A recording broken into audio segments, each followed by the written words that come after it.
এদিকে জামাত নেতার বাড়ির পেছন থেকে 100 বস্তা ব্যালট উদ্ধার করা হলো এবং ঘরের মধ্যে কোনো এক জায়গা থেকে একটি রিভলভার উদ্ধার করা হয়েছে। পোস্টাল ব্যালট যেমন জামাতের বাড়ি থেকে উদ্ধার করা হয়েছে, সেরকমই এবারও জাতীয় নির্বাচনের জন্য যে ব্যালট সেটিও উদ্ধার করা হলো। ইসলামের 4 নেতাকে আটক করা হয়েছে।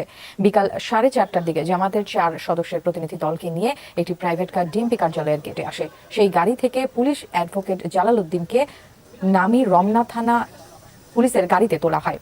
নির্বাচনের আগে প্রথমবার চালু হওয়া প্রবাসী বাংলাদেশিদের পোস্টাল ভোট ব্যবস্থা শুরুতেই বিতর্কের জন্ম দিয়েছে। বাহরাইনে এক জামায়াত নেতার বাসায় পোস্টাল ব্যালট বিতরণের একটি ভিডিও সামাজিক যোগাযোগ মাধ্যমে ভাইরাল হওয়ার পর এই বিতর্ক আরো তীব্র হয়। ভোট গ্রহণের আগেই এমন ঘটনা সামনে আসায় ত্রয়োদশ জাতীয় সংসদ নির্বাচনের স্বচ্ছতা ও বিশ্বাসযোগ্যতা নিয়ে প্রশ্ন উঠেছে। বিশেষ করে জামাত ইসলাম এবং নতুন যে রাজনৈতিক দল এনসিপি, তারা বিভিন্ন ইস্যুতে তারা মব তৈরি করে। এই ঘটনা আমাদেরকে মনে করে দিচ্ছে 2018 সালের কথা, যে 2018 সালে নিশিরাতে যে নির্বাচন হয়েছে, সেই নির্বাচনে আমরা দেখেছি নির্বাচন যেদিন ছিল ঠিক তার আগের দিন আওয়ামী লীগের সন্ত্রাসীদের বাসায় এরকম ব্যালট পেপার পাওয়া গিয়েছে। সুতরাং আমরা নির্বাচন কমিশনকে সে বিষয়ে অ্যাড্রেস করেছি, তারা নিজেরাও স্বীকার করেছে। এই প্রথম বন্দীরা পোস্টাল ব্যালটের মাধ্যমে ভোট দেওয়ার সুযোগ পেয়েছিলেন, কিন্তু ফলাফল কি হলো? সারা দেশের 85,000 বন্দীর মধ্যে ভোট দিয়েছেন মাত্র 4,538 জন, অর্থাৎ 93% বন্দী ভোট দেননি। আওয়ামী লীগের নেতাকর্মীকে খুন করে তাদেরকে দিয়ে আবার ভোট করানোর সিদ্ধান্ত নিয়েছে ডক্টর মোহাম্মদ ইউনূস। আওয়ামী লীগের নেতাকর্মী তাদের প্রতিজ্ঞায় দৃঢ়, নৌকা ছাড়া কোনো ভোট হবে না, নো ভোট নো ভোট। জেলবন্দি সকল নেতা ব্যালট বক্সে লাথি মারলো। দেশে প্রথমবারের মতো জেলবন্দিরা ভোট দেওয়ার সুযোগ পেলেও কিন্তু আওয়ামী লীগের নেতাকর্মী সেই ভোটকে গ্রহণ করলো না, কারণ অবৈধ কোনো ভোট তারা গ্রহণ করবে না। আসসালামু আলাইকুম দর্শক, জেবি আপডেট নিউজের নতুন একটি নিউজ ভিডিওতে আপনাদেরকে স্বাগতম। দর্শক, ইতিমধ্যে আপনারা খবরের অংশবিশেষ দেখেছেন, তাই বুঝতেই পারছেন আজকের ভিডিওটা কতটা গুরুত্বপূর্ণ। বিজ্ঞ বিশ্লেষণগণ এই বিষয় নিয়ে আলোচনা করেছে, তাই সম্পূর্ণ ভিডিওটি না টেনে ধৈর্য সহকারে দেখলে মূল বিষয় বুঝতে পারবেন। তাই আমি আর কথা না বাড়িয়ে নিয়ে যাব মূল ভিডিওতে। তার আগে বলবো, যারা এখন আমাদের চ্যানেলটি সাবস্ক্রাইব করেননি, এরকম আরো আপডেট খবর পেতে আমাদের চ্যানেলটি সাবস্ক্রাইব করে পাশে থাকা বেল আইকনটি বাজিয়ে দিবেন। যারা ইতিমধ্যেই সাবস্ক্রাইব করেছেন তাদেরকে অসংখ্য ধন্যবাদ। দর্শক, চলুন একটি লাইক দিয়ে ভিডিওটা শুরু করি। জেনে রাখি যে সকাল যে ব্যালট পেপার কিছু উদ্ধার হয়েছিল, তারপরেও এনএসআর গোপন তথ্য ভিত্তিতে কিন্তু আবারও 100 বস্তা ব্যালট পেপার উদ্ধারের কাজে কিন্তু দেখতে পাচ্ছেন সেনাবাহিনী আছে, পুলিশ আছে, এনএসআই আছে সহ এবং ডিবি সহ সকল কর্মকর্তারা দেখতে পাচ্ছেন যে 100 বস্তা যে ব্যালট পেপার উদ্ধারের কার্যক্রমের জন্য কিন্তু তারা অভিযান না করে রাত্রিবেলা কেন এটা এখন প্রশাসনে বলতে পারবেন। দেখতে পাচ্ছেন এর আগে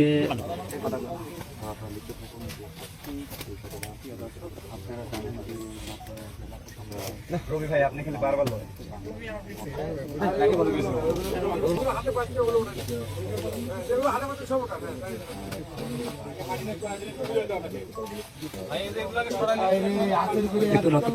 জেলা প্রশাসকের যে বাসভবন ছিল, বাসভবনের ভিতরে কিন্তু বাঁশের যে ঝাড় আছে তার নিচে কিন্তু দেখতে পাচ্ছেন প্রায় 100 বস্তার মতো যে ব্যালট পেপার আছে, এখান থেকে কিন্তু উদ্ধারের কাজে চলা হয়েছে।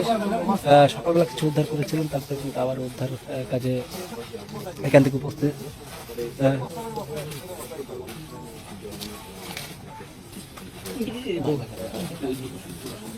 অর্থাৎ আপনারা সুন্দর করে দেখতে থাকেন এখানে যে বিস্তারিত আপনারা সরাসরি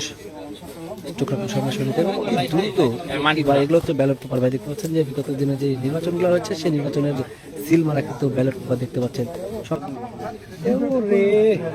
দেখছেন। তারা কিন্তু আসলে বস্তা বস্তা কিন্তু ব্যালট পেপার এখান থেকে তুলছে। এর মধ্যে আরো অত দেখা যাক কি করতে কি বের হয়, দেখা যাক। আপনারা কমেন্টে জানাবেন অবশ্যই।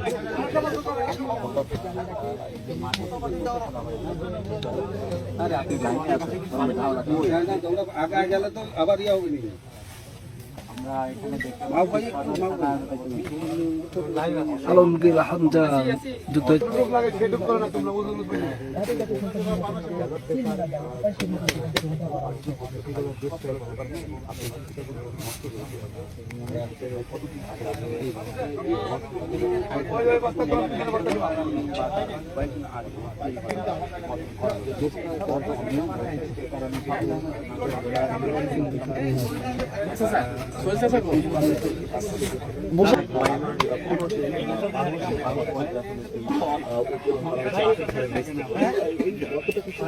দর্শক দেখতে পাচ্ছেন প্রায় 2 থেকে 3 ফিট গর্ত কিন্তু করা হয়েছে, সেখান থেকেও কিন্তু 2 থেকে 3 দিন গর্তের মধ্যে থেকে কিন্তু এখন পর্যন্ত বেরোচ্ছে।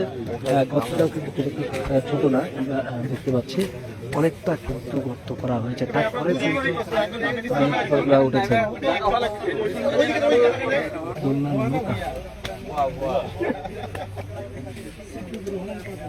তাদেরকে আবারও বলছি, এই যে এই নির্বাচনের যে ব্যাপারগুলো পুঁতে রাখা হয়েছে, চিহ্নগুলা নিশ্চিহ্ন করা চেষ্টা করেছিলেন, সেইখানে আপনারা সাধারণ জনগণের মতামতটি জানাবেন।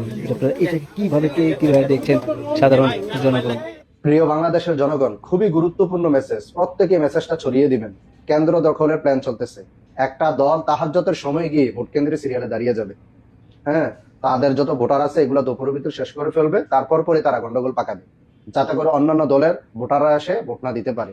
কারণ তারা যদি আগে সিরিয়ালে দাঁড়িয়ে যায় তখন তো দেখা যায় তারাই আগে ভোটটা দিবে, তাদের ভোট শেষ হয়ে গেলে তারা গন্ডগোল পাকানোর চেষ্টা করবে। আর সেখানে নীরবতা পালন করবে প্রশাসন, তারা কোন কাজ করবে না।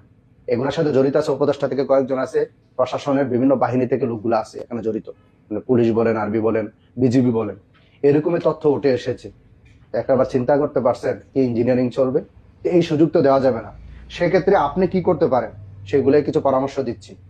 ফজর নামাজের পরেই লাইনে দাঁড়িয়ে যাবেন, ওই 9টা 10টার সময় 11টার সময় যাবেন এরকম চিন্তা করেন না ভাই, যত তাড়াতাড়ি সম্ভব ফজর নামাজ পরেই আপনারা কি করবেন, লাইনে গিয়ে দাঁড়িয়ে যাবেন।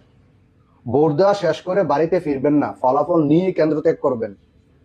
কেন্দ্রের ফলাফল পাওয়ার পর বাসায় না গিয়ে চূড়ান্ত ফলাফলের জন্য রিটার্নিং অফিসার অর্থাৎ ডিসি অফিসে সামনে জমায়েত হবেন। ইলেকশন ইঞ্জিনিয়ারিং এখানে কিন্তু হয়, ডিসি অফিসের সামনে সবাইকে উপস্থিত হয়ে যাবেন। উহুদের যুদ্ধের মতো সাময়িক সাফল্যে উল্লাসিত না হয়ে চূড়ান্ত সাফল্যের জন্য কাজ করুন। এতদিন মাথার গাম পায়ে ফেলে যে ফসল ফলিয়েছেন তা যেন কেউ ছিনিয়ে নিতে না পারে, তার জন্য শহীদি তামান্না নিয়ে মাঠে থাকুন। ভোটের দিন মাঠ আপনাদের দখলে থাকলে আল্লাহ আপনাদের জয় দিবে ইনশাআল্লাহ।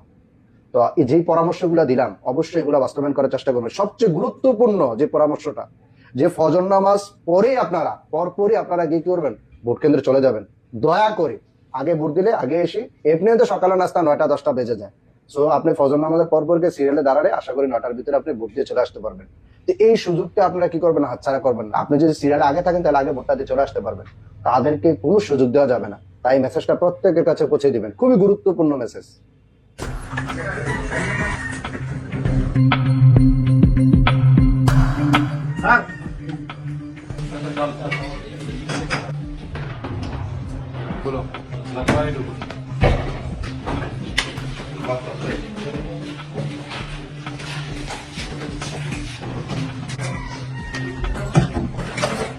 খুঁজো তো, চোখের ভিতরে খুঁজো।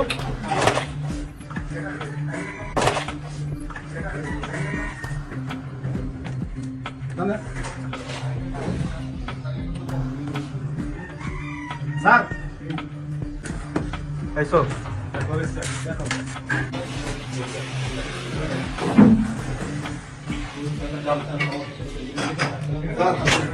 এসো। কোন ম্যাগাজিন আছে?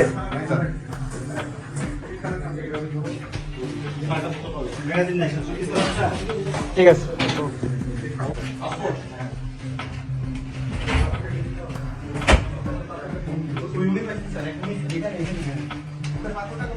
স্যার ইয়ে আছে,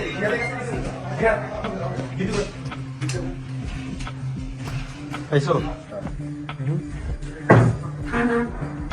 ম্যাগাজিনটা খুলো, কয়টা আছে করো।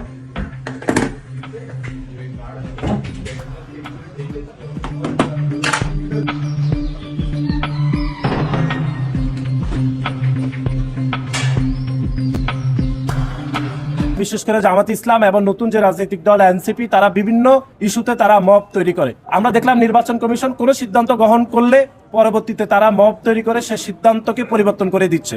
যে 3টি ভিন্ন ভিন্ন বিষয়ে অ্যাড্রেস করে বাংলাদেশ জাতীয়তাবাদী ছাত্রদল নির্বাচন কমিশনের সামনে সকাল 11টা থেকে অত্যন্ত শান্তিপূর্ণভাবে আমরা অবস্থান কর্মসূচি পালন করছি। সেটি আমরা সকালে আপনাদেরকে অ্যাড্রেস করেছি। 3টি ভিন্ন ভিন্ন বিষয়ে আমরা বলেছি যে এবারে প্রথমবারের মতো যে পোস্টাল ব্যালটে নির্বাচন হচ্ছে, কিন্তু অত্যন্ত দুর্ভাগ্যজনকভাবে যেটি আমরা দেখলাম যে নির্বাচন কমিশন কর্তৃক পোস্টাল ব্যালটের আয়োজন করলো, সেটি অত্যন্ত একদম পুয়ার ম্যানেজমেন্ট হয়েছে। এবং বিশেষ করে জামাতে ইসলাম এবং শিবিরের বিভিন্ন পর্যায়ের নেতৃবৃন্দদের বাসায় পোস্টাল ব্যালট পাওয়া গেছে। এই ঘটনা আমাদেরকে মনে করে দিচ্ছে 2018 সালের কথা, যে 2018 সালে নিশিরাতের যে নির্বাচন হয়েছে, সেই নির্বাচনে আমরা দেখেছি নির্বাচন যেদিন ছিল ঠিক তার আগের দিন আওয়ামী লীগের সন্ত্রাসীদের বাসায় এরকম ব্যালট পেপার পাওয়া গিয়েছে। সুতরাং আমরা নির্বাচন কমিশনকে সে বিষয়ে অ্যাড্রেস করেছি, তারা নিজেরাও স্বীকার করেছে ব্যালটের বিষয়ে এক ধরনের পুয়ার ম্যানেজমেন্ট হয়েছে। তারা আমাদেরকে আশ্বস্ত করেছে এই বিষয়টা ওনারা ইতিমধ্যে কাজ করছে, অনতিবিলম্বে এটি তারা সমাধান করবে বলে তারা বলেছে। আর দ্বিতীয় যে দফাটি সেটি হচ্ছে, আপনারা জানেন যে 5 তারিখের পর থেকে বিভিন্ন বিষয়ে একটি নির্দিষ্ট রাজনৈতিক দল, বিশেষ করে জামাত ইসলাম এবং নতুন যে রাজনৈতিক দল এনসিপি, তারা বিভিন্ন ইস্যুতে তারা মব তৈরি করে। আমরা দেখলাম নির্বাচন কমিশন কোনো সিদ্ধান্ত গ্রহণ করলে পরবর্তীতে তারা মব তৈরি করে সে সিদ্ধান্তকে পরিবর্তন করে দিচ্ছে।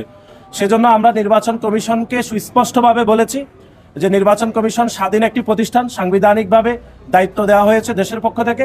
সুতরাং নির্বাচন কমিশন যেন সেই বিশেষ রাজনৈতিক দল, বিশেষ করে জামাত ইসলাম এবং এনসিপি যদি মব তৈরি করে, তারা তাদের সিদ্ধান্ত, যে সিদ্ধান্ত তাদের সাংবিধানিকভাবে সব থেকে ভালো সিদ্ধান্ত, সেটি যেন তারা বজায় রাখে, সেই বিষয়ে আমরা নির্বাচন কমিশনকে বলেছি। মধ্যপ্রাচ্যে পোস্টার ব্যালট কারসাজির ভিডিও ভাইরাল হওয়ার পর অনেক প্রবাসীর মধ্যে তৈরি হয়েছে অনাস্থা। যুক্তরাজ্যের আশফাক বিন মুস্তাফা দ্য সান 24.কে বলেন, আমি রাজনীতি বুঝি না, ব্যালট পেয়েছিলাম কিন্তু এখন আর ভোট দিচ্ছি না। অন্যদিকে ফিনল্যান্ডের সিনিয়া সিরাজের বক্তব্য আরও রাজনৈতিক। তিনি বলেন, আমার ভোট দেওয়ার দল নেই, আমি আমার বাবার নৌকাতেই আছি। সুইডেন প্রবাসী কবি আনিসুর রহমান সরাসরি বলেন, এই নির্বাচনে অংশ নেওয়া মানেই ধ্বংসের অংশীদারী হওয়া। এই বক্তব্যগুলো এক জায়গায় করলে এর অর্থ দাঁড়ায় এই ভোটের প্রতি কোনো আস্থা নেই বেশিরভাগ প্রবাসীর। এবার আসি দেশের ভেতরের আরেকটি গুরুত্বপূর্ণ জায়গায়, সেটি হলো কারাগার। এই প্রথম বন্দীরা পোস্টাল ব্যালটের মাধ্যমে ভোট দেওয়ার সুযোগ পেয়েছিলেন, কিন্তু ফলাফল কি হলো? সারা দেশের 85,000 বন্দীর মধ্যে ভোট দিয়েছেন মাত্র 4,538 জন, অর্থাৎ 93% বন্দী ভোট দেননি। বন্দীদের অনেকেই আওয়ামী লীগ এবং এর অঙ্গ সংগঠনের নেতাকর্মী হওয়ায় ভোটে অংশ নেননি। এটা শুধু বন্দীদের সিদ্ধান্ত নয়, এটি একটি রাজনৈতিক অবস্থানও। এবার আসি সবচেয়ে গুরুত্বপূর্ণ প্রশ্নে, 12ই ফেব্রুয়ারি সাধারণ ভোটাররা কি ভোট দিতে আসবে, বিশেষ করে আওয়ামী লীগ কর্মী সমর্থকরা? 2001 সালে নির্বাচনের কথা মনে আছে আপনার? সবচেয়ে গ্রহণযোগ্য নির্বাচন, যার মাধ্যমে বিএনপি জামাত জোট বিপুল ভোট পেয়ে সরকার গঠন করেছিলেন। শুধু ওই ভোটে বিএনপি পেয়েছিল 28% ভোট আর জামাত পেয়েছিল 12%। বিএনপি জামাত জোট মোট ভোট পেয়েছিল 40%। এটাই ছিল তাদের সর্বোচ্চ যৌথ অর্জন। আজ যদি ধরি এবার বিএনপি ও জামাতের সব ভোটারই ভোট দিবেন, তবুও ভোট পড়বে 40%-এর বেশি নয়। আর এই 40% ভোট ভাগ হবে বিএনপি, জামাত, এনসিপি, গণ অধিকার পরিষদ, এবি পার্টি সহ মোট 53টি দলের মধ্যে। যদিও অনেক দলের আসলে কোনো ভোট ব্যাংকই নেই। এবার ভাবুন, দেশের বাইরে থাকা প্রবাসীরা ভোটের সুযোগ পেয়েও ভোট দিলেন না, কারাগারে থাকা বন্দীরাও ভোট দিতে আগ্রহ দেখালেন না। তাহলে প্রশ্নটা খুব স্বাভাবিক, দেশের ভেতরে থাকা সাধারণ মানুষ কি আদৌ ভোট দিতে যাবে? এই নির্বাচন আওয়ামী লীগ ছাড়া। আর বাংলাদেশের ভোটের রাজনীতি ঐতিহাসিকভাবে দুই ভাগে বিভক্ত, এক পাশে আওয়ামী লীগ আর এক পাশে আওয়ামী লীগ বিরোধী শক্তি। এই বাস্তবতায় প্রবাসীদের প্রায় 95% ভোট না দেওয়া শুধু অনীহা নয়, এটা এক ধরনের নীরব বার্তা। বন্দীদের 93% ভোট না দেওয়া বলে দেয় তারা ভোটের বুথে লাথি মেরেছেন। ভোট তখনই অর্থবহ হয় যখন মানুষ তার পছন্দের দল, প্রতিদ্বন্দ্বিতা আর পরিবর্তনের সম্ভাবনা দেখে। কিন্তু বড় একটি রাজনৈতিক শক্তিকে বাদ দিয়ে আয়োজিত নির্বাচন অনেকের চোখে এখন শুধু একটি আনুষ্ঠানিক প্রক্রিয়া।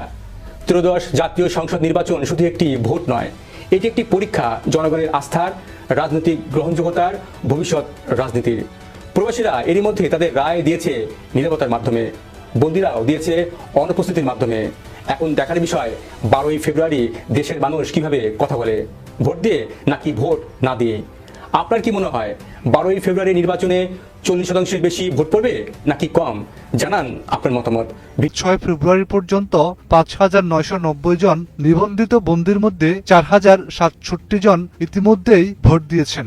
একই সঙ্গে তারা চলমান সংস্কার বিষয়ক গণভোটেও অংশ নিচ্ছেন। ভোট গ্রহণের আজ শেষ দিন ছিল।